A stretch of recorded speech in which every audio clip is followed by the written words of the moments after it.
If you knew me before, you wouldn't even look my way. If I had the nerve to speak, you wouldn't hear what I say. Time has come and gone so fast, we're not who we used to be. And welcome back to Sullivan's Unheard Voices. I'm here with Mary. Mary, thank you very much for joining me. You have such a unique perspective about basketball that I'm so geeked out by our conversation today. How did you transition into coaching basketball?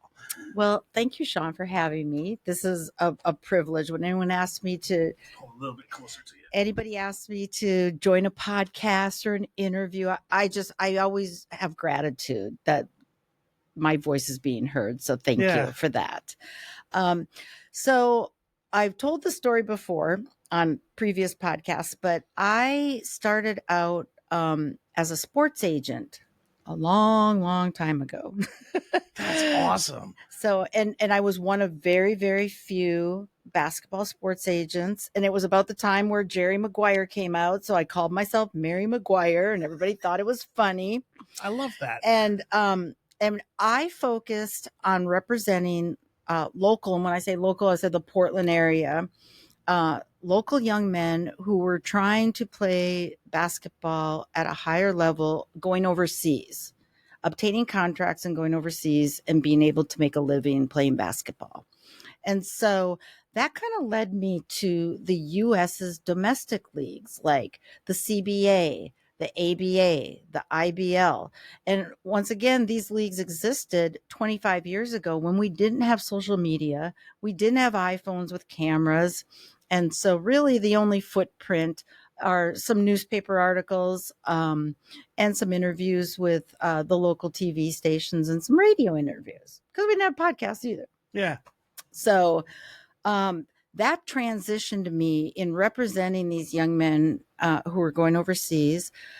The group of young men who didn't get the overseas contracts, we found these other, what I call domestic leagues. The CBA is the Continental Basketball Association. That was very, very popular and was competed with what they called the NBDL at that time, the NBA's Farm League, which is now called the G League. Okay. And so, and then the ABA came about. The ABA took on the persona of the old ABA that existed at the time the NBA was coming up. And then, of course, there was the merge in 1976. I transitioned into team ownership in the ABA with a Portland team in 2003. And we played one season in the ABA. We didn't have a lot of local teams to play, so it was very difficult for us to keep a schedule with the ABA. So we transitioned into a local league. Well, it was a nationwide league run by a local basketball guy, Michael Dulio, called the IBL. And so my team went into that team and took on the new persona, the Portland Chinooks. And the Chinooks played for several years, and there was a Salem team, the Salem Stampede. Yeah. So people don't. It's hard to remember that these leagues and these teams were actually functioning at that time because, again, no social media, no iPhones, no way to really broadcast it to other than the basketball community that was very aware and diehard fans. So I always laugh when I'm in a TBL meeting and teams are like, "We're the first team in such and such city," and I go, "No, you're not." I love that. Yeah. I function as a general manager in all through these leagues and in different teams. And then after I was done owning a team and kind of still figuring out where my place in basketball was going to be, I just served as a consultant for, a lot of people would come to me and say, you know what, I'm starting an ABA team. I'm starting a summer team league in this team, or, could you give me some advice? And I said, well, I can give you lots of advice on what not to do. Always good at that. And then I happened to trip my way into the Big Three with Ice Cube and his partner Jeff. In 2017, I ended up with a media pass from CBS Sports Radio, 11:40 a.m. out of Las Vegas. Good friend of mine that I met at the NBA Summer League in 2001. He was the broadcaster there. Rich Perez, Nevada Hall of Famer for broadcasting. And so he helped me get a media pass because I said, I want to go up to Seattle to these playoffs and check out this Big Three league that I'm, reading about. And I ended up networking with all the media people, and I got to meet Ice Cube and his business partner, Jeff, and Allen Iverson was there, and Steven Jackson. And that league was created for the guys who had retired from the NBA to be able to still play at that NBA level on a shorter court and shorter minutes. And so fewer games too, right? Yes. Yeah. Yes.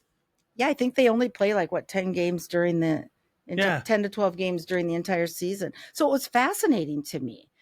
And I made such great relationships. I ended up being invited to Vegas for the championship a couple weeks later.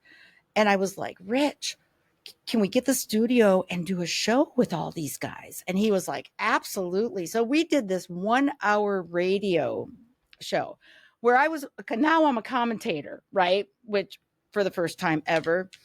I can talk basketball though. Yeah. But we talked about a lot of other things, and we had a live Facebook feed of it, and it was a really funny segment. We had Andre Owens came in studio with us. He was there playing for one of the teams. The championship was in T-Mobile Arena. Cardi B, before Bodak Yellow, was the halftime performance. Oh, wow. It was crazy. That's and I'm awesome. Sitting there in my VIP seat with 50 Cent, Fabulous, Jamie Foxx, all these rappers. And I remember somebody coming up to me and going, what do you think about all this? You're like, with all these rappers. And my comment was, how come they're all 4'10"? I was like, God, I hope people don't broadcast that. Oh, good Lord. I didn't mean that in an insulting way. They were all amazing in their own right. And of course, I've gone on and done much bigger things since 2017, even though they were huge then. And that happened to be that championship game was the same night as the McGregor Mayweather fight. So everybody you can imagine was in Vegas. When we're walking down the streets of Vegas that night after the championship, you're elbow to elbow with every celebrity, every influencer. I mean, it was just an unbelievable experience. And then I ended up getting invited the following year to the Combine and to the draft, which they did at Fox Studios right on the Century lot in Santa Monica. And I often pinch myself and go, how do you end up in these places? What am I doing on a Hollywood set, Fox Sports, watching the Big Three draft? Well, I, at the time, the Big Three was doing its thing in 2017 and 2018, I was working with Greg Oden in a legal capacity. And so I was like, Greg, you should play in the Big Three. And sure enough, Ice Cube loved that idea. So, I got some special treatment for that suggestion and for it happening. So that's awesome. Yeah. And then how'd you come up to being the coach of the Willamette Jaguars? So I met Jason Conrad back in 2019, and David Magley and Evelyn Magley, who run the TBL, they're founders, presidents, CEOs, creators. That league had just, I think, started within the last year or two before that. And so Jason and I started, Jason had played in the TBL, 7-footer, right? Yeah. So we started meeting with Magley when he came to town, and then Jason and I just started having breakfast at this really cool place in Portland every Saturday morning. And we literally drafted out this business plan to have a TBL team. And so, and we never, we never brought it to fruition, but Jason ended up with the opportunity to acquire the Salem Capitals from somebody who had bought the territory right before COVID hit. And then he decided it wasn't going to go forward. Jason acquired the team, and he was making an announcement at the Salem Armory, and he called me to coffee, and he was like, "Hey, you want to be one of my assistant coaches?" And I was like, "Absolutely," because I could never say no when it's basketball related. Yeah. So ended up with being an assistant coach with the Salem Capitals, had a fabulous season. We had a great team. In 2023, I thought about coming back, and then I thought about branching out to being a head coach with another team. And, my life was super busy. I have a career. I have a legal career. I'm a paralegal. I work in family law. I work in criminal law. I do a lot of different things. Yeah. And I have 2 awesome dogs who require a lot of attention. So it was kind of time for me to step back so that I could figure out how do I make basketball and my career work hand in hand, where I actually can get a couple hours sleep at night. Yeah. So took some time off, but still coached at Summer League for the TBL in 2022. I coached Summer League. 2023, I coached Summer League. And then I got a call from Mr. Magley. It was the end of March of this year. And he said, "I need your help. The Willamette Valley Jaguars just lost their coach. Would you be willing to go down there and finish out the season for them?" And I was like, absolutely. Yeah. And so that has now turned into, I have moved to the area. I live in Independence, Oregon. Oh, such a quaint town. And I am now the official head coach of the Willamette Valley Jaguars. Thank you. And I'm one of the things that I wanted to talk to you about today, because I think there's a lot of misconceptions out there about basketball in general, Mm-hmm. right? Because you only have so many people on a team. Correct. You only have so many teams in the NBA. And there's such a competition for getting to that level that people forget that there are steps in between for some people. And not everybody in the NBA got there via the NBA draft.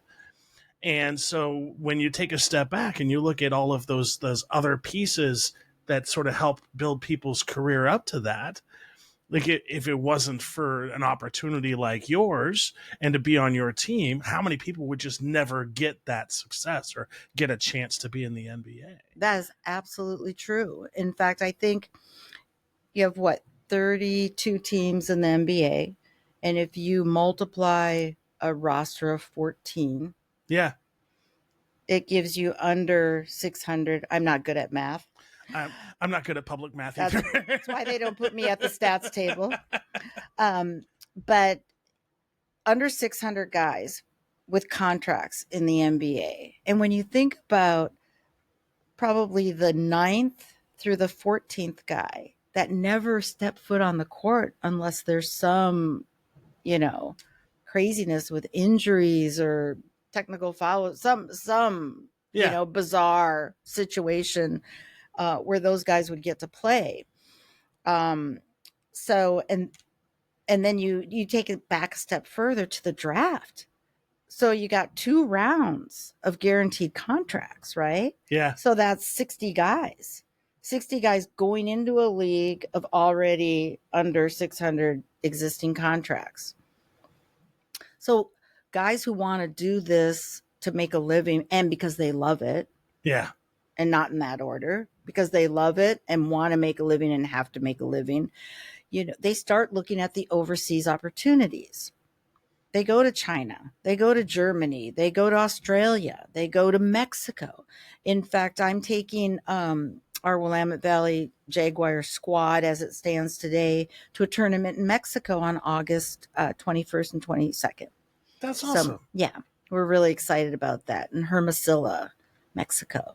So it'll be our first international trip. That's so cool. But it's the great thing about it is this tournament is specifically designed with scouts there, coaches there from teams.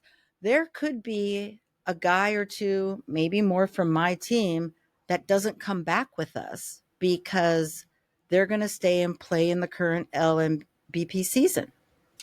See, and that's fascinating to me because, like, how many people on your roster? So we carry generally a roster of 12. Okay. So NBA has about 14, and then you've got the G League, right? You've got the G League. And they usually have about 14 They or so? pretty much follow the NBA format. Okay. And then the one step below that is where your league is. Correct. And you have 12. So really you're not talking about, you're talking about probably 2,000-3,000 people tops in the country. And then in the world, the statistics that I've studied show that there are 10,000 qualified, willing, able basketball players to play at the pro level for every position. Wow. 50,000 prospects. Imagine 50,000 prospects and you only get to pick 6,000. That's across the board. That's astounding. It's astounding. It's astounding. Yeah. And the part that's also that I appreciate too is because I watched a little bit of the summer league this year, and you can tell those who have promise and those who don't. And I don't want to say don't. That's not the right term. Those who are ready right now, who are playing in the summer league, and then some of the people that are playing in the summer league, you're like, oh, they need some more time. They need some more development. And so, like, all of these people and forces competing to be like the pinnacle of this basketball pyramid, if you will. At the same time, the level of talent needed to be at that pinnacle is huge. Enormous. Huge. You know, and then you have wonderful players who are now at the end of their career, like Jason Conrad, 7-footer coming out, who probably was still being looked at by, NBA teams and being talked about because he's 7 feet, right? Yeah. Who now are like, I'm at the end of my career and I still love basketball and I still want to, have my part in it. And they own a league at this level, which is a huge benefit for any coach or player that comes into the organization. And the same with Marion Clark, who owns the Willamette Valley Jaguars. Marion was a very high prospect, played in the Drew League and was, getting ready to be picked up by the G League and probably had a good chance of going to the NBA at some point, even if it was on a 10-day contract. And then he became injured during an overseas combine. And so, but now he's giving back to that dream by participating as an owner in the TBL. And David Magley, if you go back and look at his story, Kansas star, played in the NBA and continued that journey, well into his golden years with his wife, who have created this league to give us all opportunities. The opportunities are not only at the basketball player level, but for coaches, our broadcasting crew, our media table, our scouts. We had our own summer league this year. At the TBL had their summer league in Vegas. They generally run it concurrent with the NBA summer league, as well as many other things basketball related are going on in Vegas. And we brought our whole crew.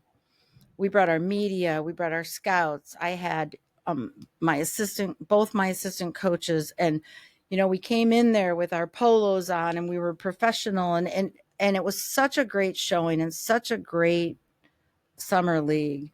And, for the Magleys to provide that opportunity, and our owner, for Marion, to provide that opportunity to all of us, it's just huge.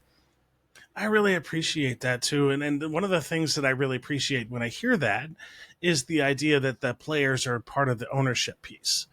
Like, because you get a lot of plays like the NFL, for example, where you don't get a lot of players who have the opportunity to actually own a football team. Correct. And so it's music to my ears to hear that this league is sort of developed and operated and sort of managed by former players or former professionals within the basketball realm. And I would imagine, and correct me if I'm wrong, it leads to a much better product on the court. Absolutely. Yeah. Absolutely. And I'd be remiss in not mentioning, right here in the Pacific Northwest, we've got the Vancouver Volcanoes, owned by Sarah and Curtis Hill, which they're the longest standing on the I-5 corridor between the Capitals and the Jags. They've been in the TBL the longest. Mm-hmm. And then the Capitals came along, and then the Willamette Jaguars came along. And, for these, Curtis played basketball when I owned a team in the IVL.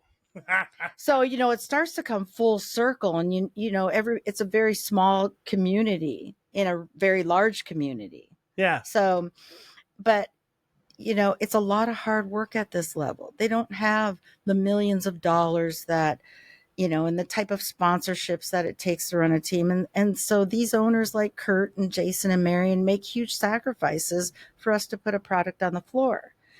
And the community involvement is probably the most sensational part of what we're doing at this level, because it really gives the players that taste of what it's like to be a professional player, to have fans, and to have to, present themselves in a specific way, because they're role models to all of these kids, and many kids who never get to go to a Blazer game. Yeah. Down in our community here, I'm starting to find an independence. I'm trying to bring our brand and our players to these really small communities and give these kids an opportunity to meet them. Because one of the things that I have found in life is that if people don't see themselves represented in the community, that's probably never going to be a dream they even look at. Right. And so when you do something like that and you bring players to this community, it actually gives people in the community permission to go, you know what? I didn't think about a possibility of playing basketball and getting to this level, but here's somebody right in front of me that's done it, and they're making a profession, playing what they do and doing what they love. Yeah. There's nothing better than even at this level, watching a 5-year-old look up to one of these players, and he looks like he's looking at LeBron, and just the stargazing, right? And they're just like, oh. We had a fan, I think he was about 10 years old, sitting in the Willamette Valley Jaguars stands during the last part of the season. And every game he was holding this sign, I'll give you $5 if you buy my basketball, or if you sign my jersey, and every game, we go get his $5. That's so awesome. Because that's what he wanted, right? I mean, it was so awesome. And he really felt like he was part of the team, and that, And we need it so much, like we need those community events where you can go to sports locally, see some local teams. And if you're listening now and you think for a second that this league is any less competitive than the NBA, you're in for a surprise, because they are intense games at professionals at the highest level. I am curious though, as a coach, right? When you get ready for the game, and one thing I've always wanted to ask a basketball coach, right, is do you, in the back of your mind, plan for fouls as the game progresses? Yes. Like, how does that work? Because that's always confused me about, like, how do you plan for that? Well, and you would think that you can't. Right. I mean, they're coming though. If you had a foul-less game, we would probably be paid a lot of money, and we would be all over national news. Yeah. I can't imagine. I mean, it's not like baseball with a no-hitter, right? Yeah. I've never heard of that happening. The only way to plan for it is you're making the adjustments on the fly. And so if I have a player that's in and he's got 2 fouls, I'm not the type of coach that panics and has the player come and sit down right away. Now, if we got 3 fouls in the first half, you're probably going to come and sit down for the rest of the half. And really subbing is part of that, in managing your timeouts and, taking a break and talking it over and just saying, like, what's going on out there. But I will tell you, one of the tactics that I have, I go and I talk to the referees before the game starts, especially if it's the Willamette Valley Jaguars and the Salem Capitals, or it's the Willamette Valley Jaguars and the Vancouver Volcanoes. Those are intense competitions. We are rival. Yeah. I mean, we're friends at the end of the day, but we are very competitive rivals. And those games get very kind of push and shove and generally some technicals every game. And so how I prepare for that is I talk to the referees and I let them know, this is going to be a really physical basketball game. And so I'd appreciate it if you kind of let it play out when you can. Otherwise, you're going to be blowing the whistle every second.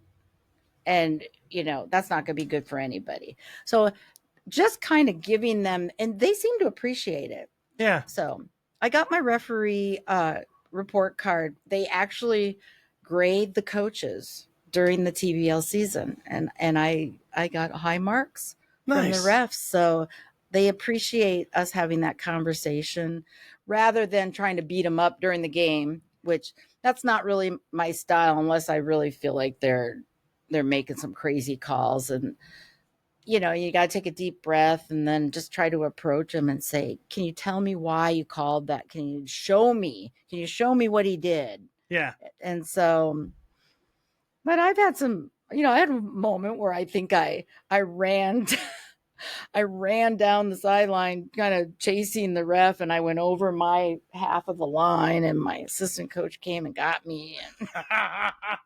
But that doesn't happen very often. So, and then the other thing I always wanted to ask is specifically because like some coaches have their teams play defense from all the way at the beginning and sort of follow all the way. Other coaches were like, go back half court and then pick them up as they cross the line. Is there a reason behind both of those decisions, or is it just kind of depending on a team dynamic or your players? It definitely depends on your team dynamic. So my team, from when I took over the coaching on April 6th to the end of the season at the end of May, I categorized them as a slower tempo team. So it's tough for them to press full court. Okay. They're better catching them half court or even at the perimeter, just because of the slow tempo that they play, both on defense and offense. Okay. So, but if you have a team that is, really, really fast, sometimes you have no choice but to go full court press. And so it's really situational, right? Interesting. And, I spent a lot of time in that first quarter doing a lot of analyzing. Okay, this is how they're playing. This is how we're playing. This is what they're running. This is what we're running. Should we be in a zone? Should we be in a man-to-man when we're defending them? Are we going to have to switch it up? There's so much going on. Coaching is hard. Yeah. You just don't go stand out there and go in for number. It's really hard. I have so much going on in my head all through the game, and that's why you have great assistants. That's why I have a great assistant like Jordan Sanders. And then this year we're bringing on a third coach, the second assistant, Kalani Cost. So, which we are an all-female coaching staff. That's so awesome. Which I is love that. Pretty astonishing. That's so awesome. Yeah. I do love that so many ways. And there was some intention behind that this year. Not that neither one of them or myself are not qualified. We make a great coaching staff. We really do. And I would imagine that I'm always of the belief where it doesn't matter as long as you're the right person for the job. And anyone who says otherwise can go pound sand. Yeah. That's all I have to say about it. I'll just throw out 2 words: Becky Hammond. Yeah. Oh, yeah. Yeah. Uh-huh. I'm waiting for her. Dawn Staley was interviewing, I guess, or I had seen on Instagram, had been asked to interview with the New York Knicks. And so, I was really excited about that, but I thought she's never going to leave South Carolina. I mean, that's her baby. I couldn't even imagine. Yeah. But Becky Hammond, if I had to put my money on who the first woman head coach would be in the NBA, I think it would be Becky. I think she's earned that spot too. 100%. Yeah. And one of the things also about coaching, because like you're talking about how difficult it is and sort of managing, because like from that head coach perspective, you're managing like 4 phases of the game in real time and trying to adjust for things you haven't seen yet based on what you've seen, kind of doing all of the scouting, trying to figure out like so much involved. So much. And you're coaching 2 teams. Yeah. If you think you're not coaching the team you're playing against, that's a really good point, because they're doing their research on you, they're scouting you, and your sort of plays that you outline, all that stuff at the same time. And so, yeah, interesting. And how many fouls does, keeping track of fouls? Yeah. Keeping track of points. Keeping track of technicals. That's important at this stage. Like I said, these games get very, very competitive. And, I've seen some fights. I've seen some hard plays. I've seen players ejected. Yeah. And so when you're on the court, right?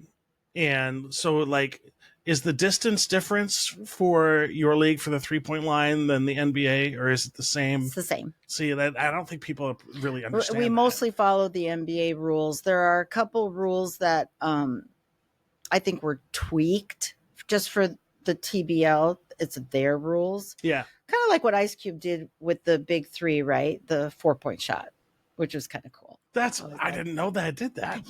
Yeah.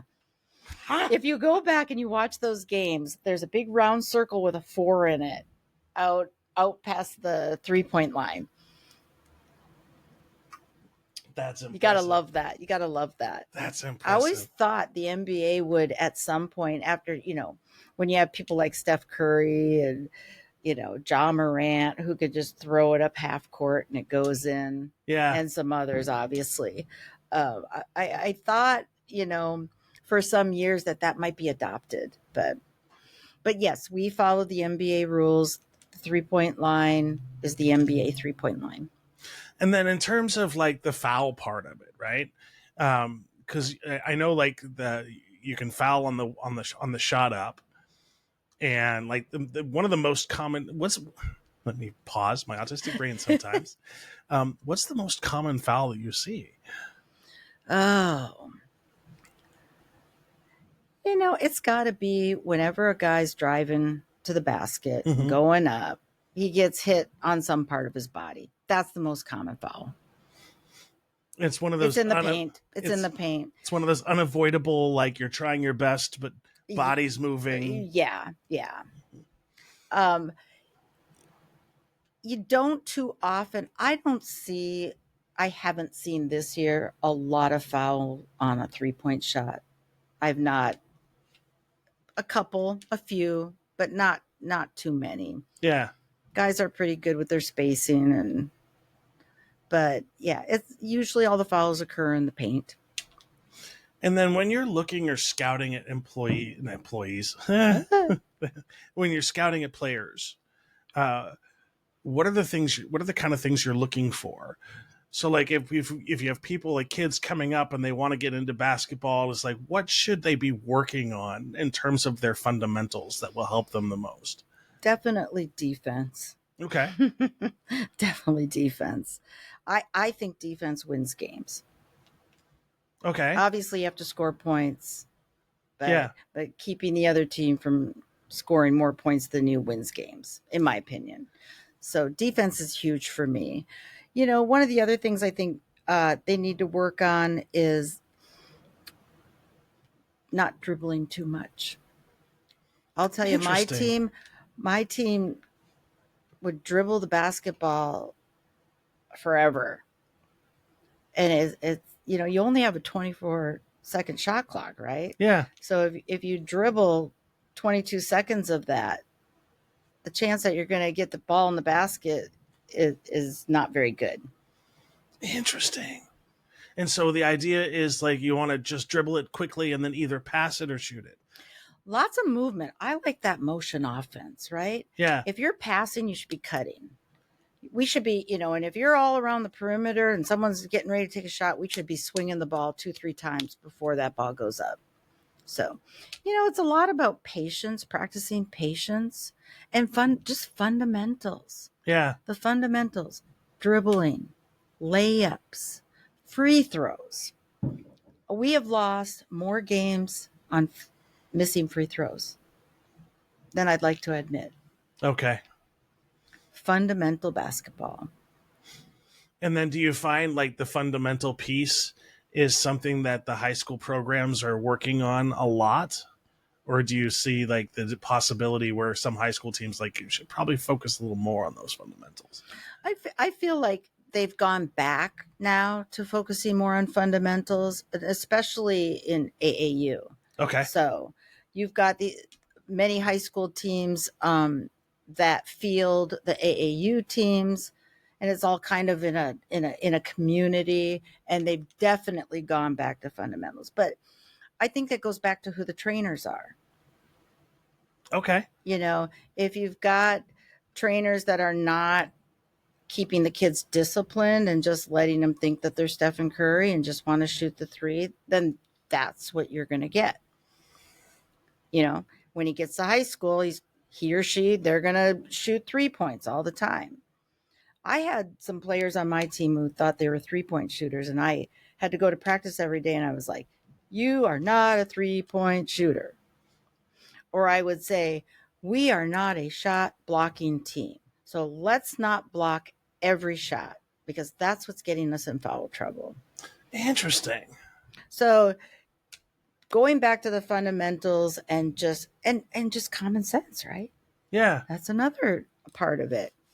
But when you're saying like we don't have to block every shot, what are the other options?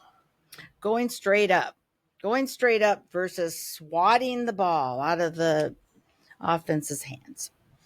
Because that's actually, I would imagine, just thinking of the physics of it, it probably more effective.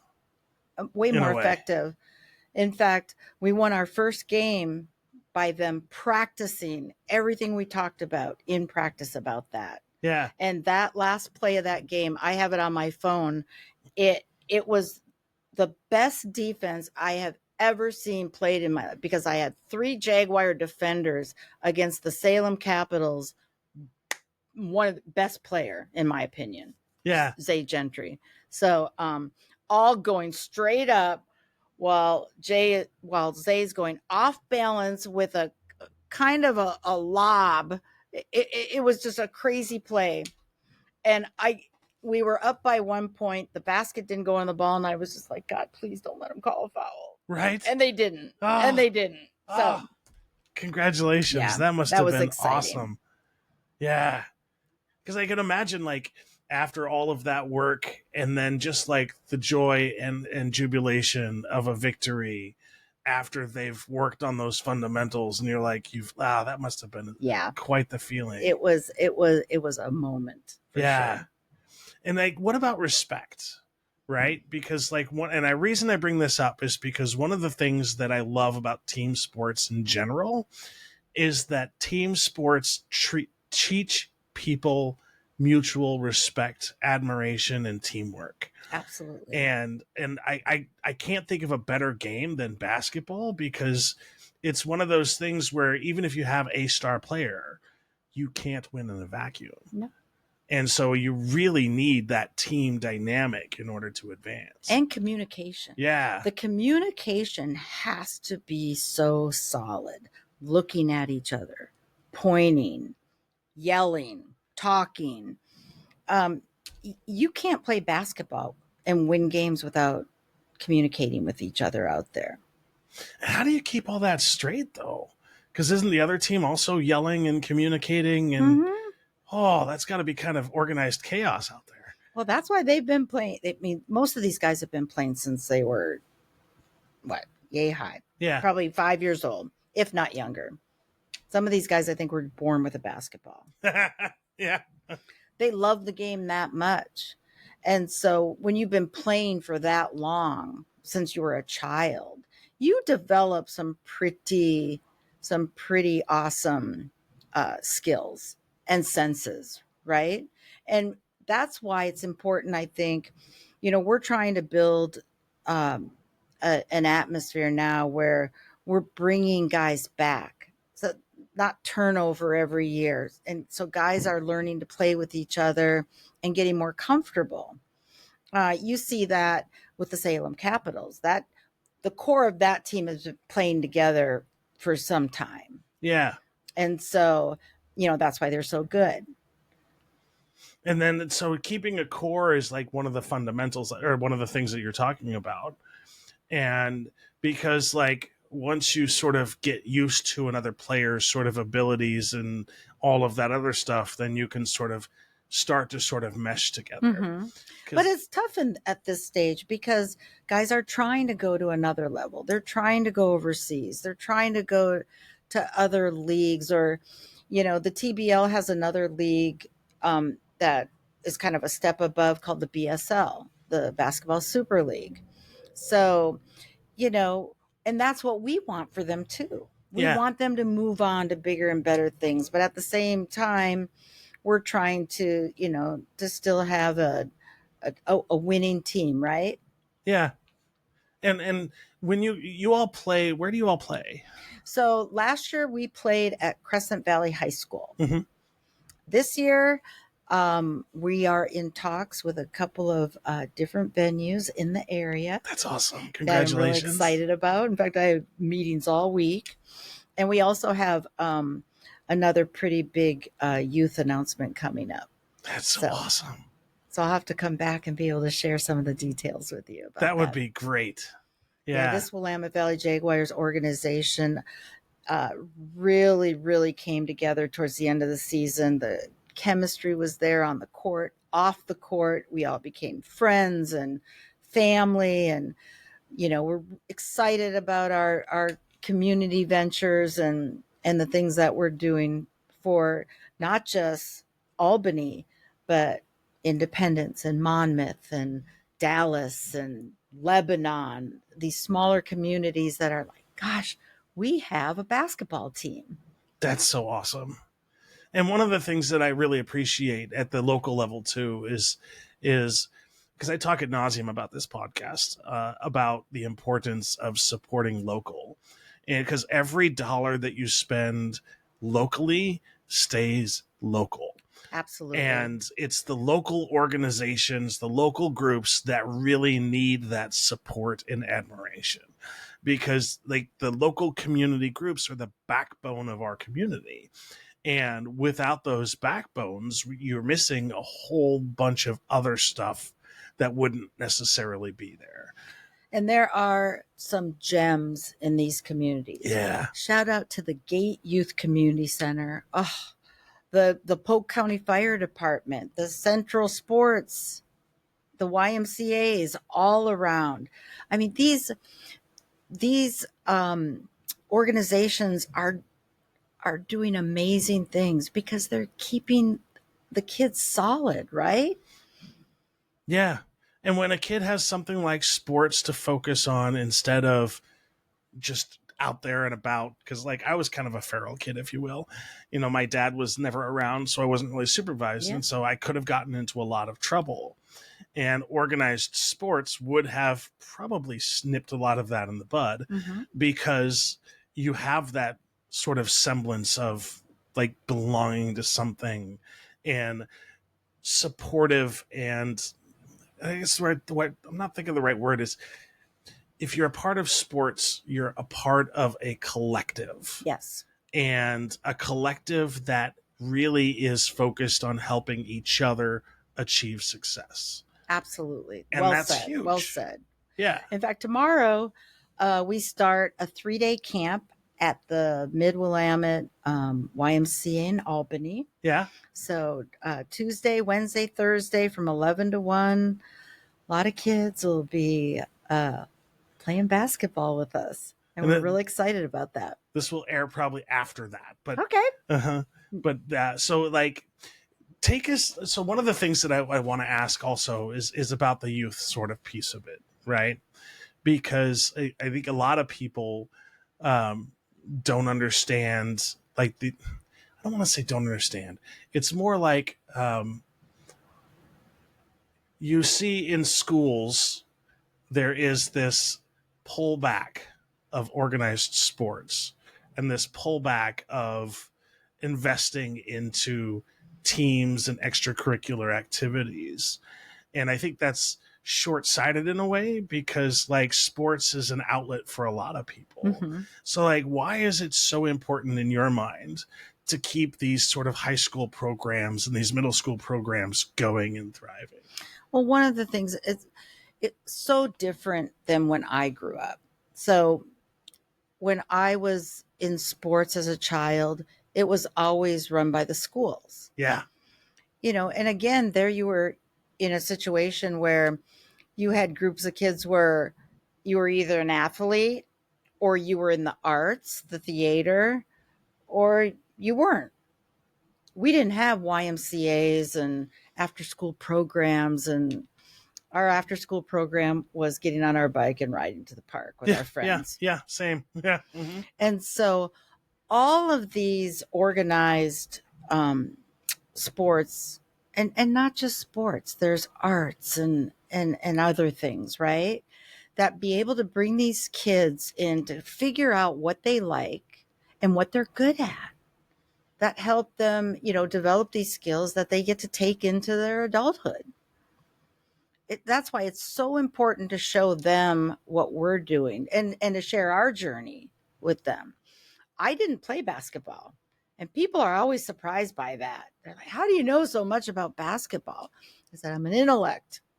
I learned basketball. Yeah. I didn't play it.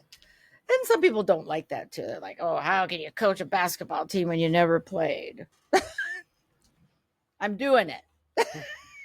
So I'm doing it well. And I like to think I'm doing it well. Yeah. So anybody that receives high marks from the refs is doing it well.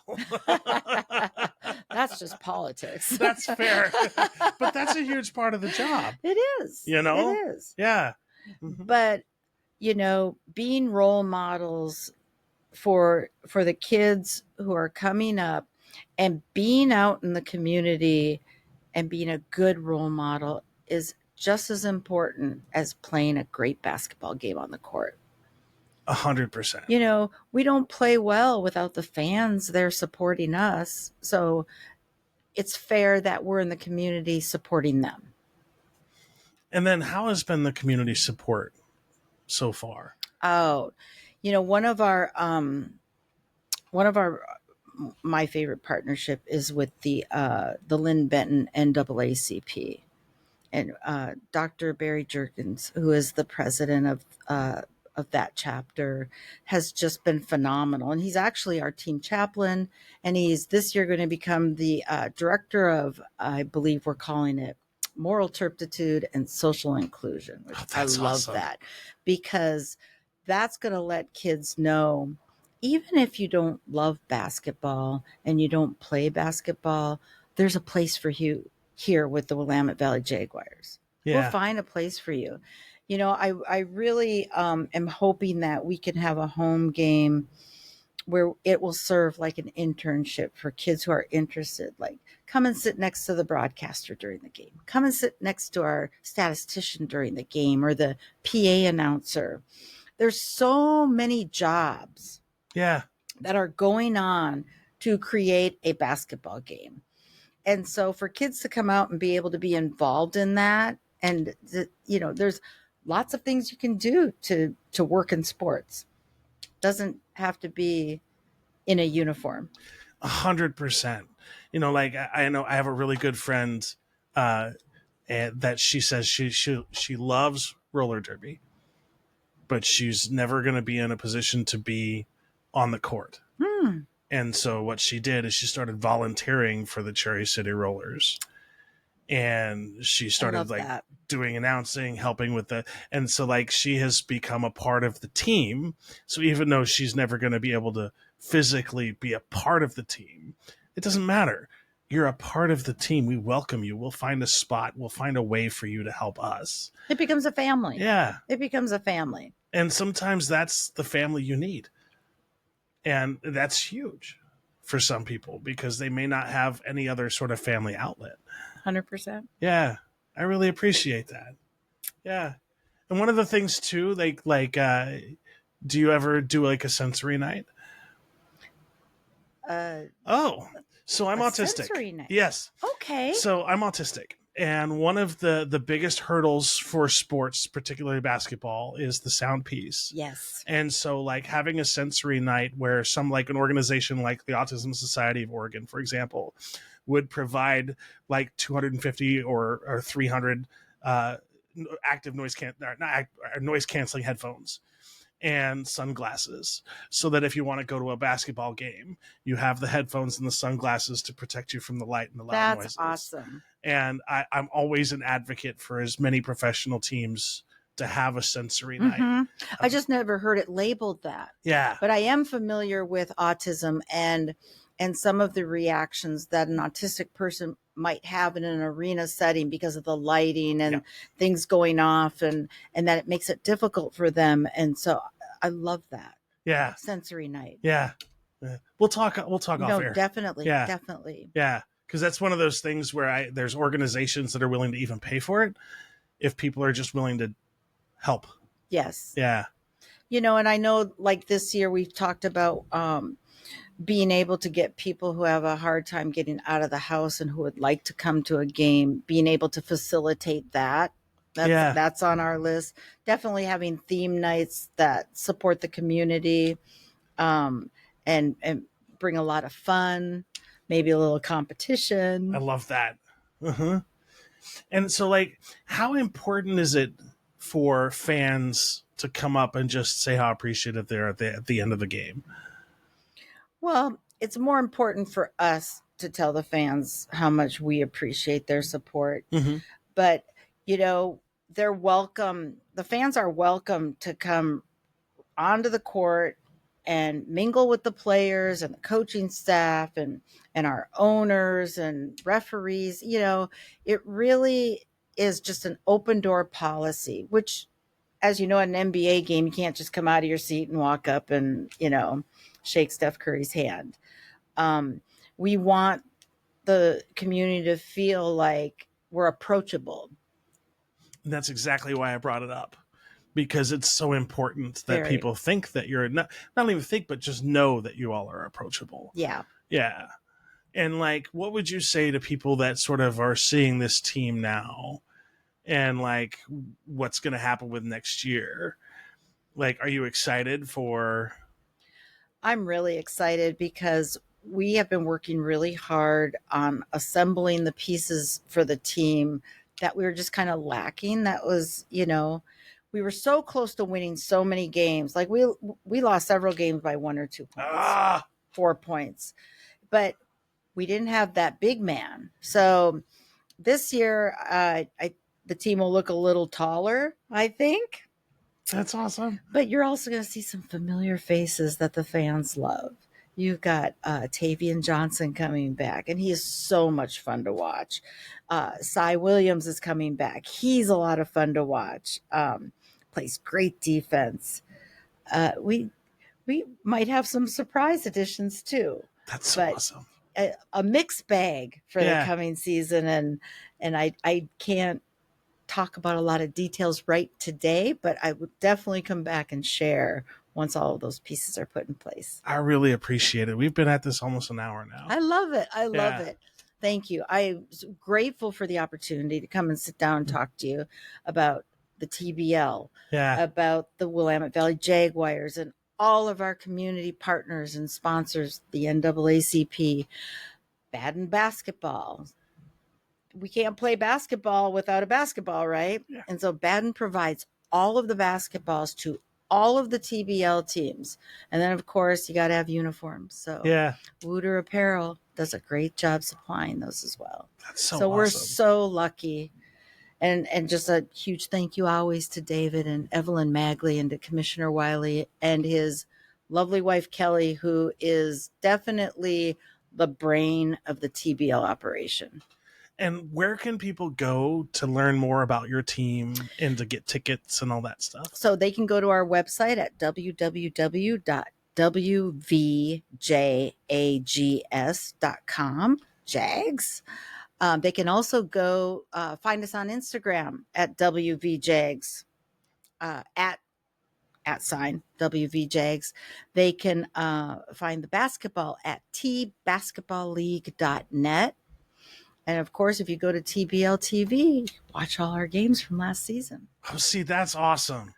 That's you have a TV? But TBL has a TBL TV deal. How cool is so that? Yes, so we are broadcast. All of our games are broadcasted, and so if you can't make a game, you can go on to tbltv.tv, pick your team, watch the game. That is so awesome. Like that. Talk about.